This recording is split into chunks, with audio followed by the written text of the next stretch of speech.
Alicia Welcher, and I'm going to show you today how to use a DAR piping ruler to get a great seam allowance on either your piping or even your entre deux.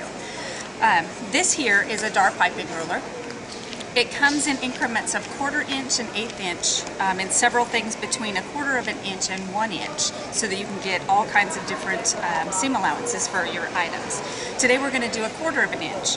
This is pre-purchase piping. This piping comes with about a 3/8 inch seam allowance, but if we want to only have 1/4, it's very easy for us to use the grooves that are located in the back of this piping ruler to hold the piping cord in place while we cut the seam allowance, and it becomes very even.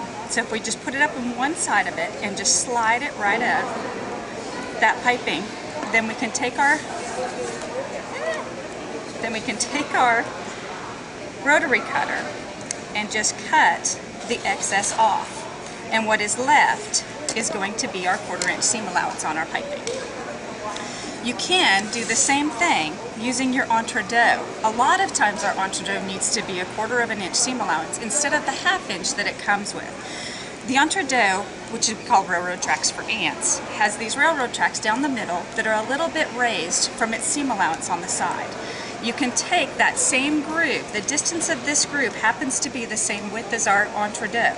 So if we take that groove and put it put the entre deux into that groove, then we can also cut that seam allowance, and you just keep sliding it up and cutting as much as you need to, and you wind up with your entre deux with the 1/4 of an inch seam allowance on it.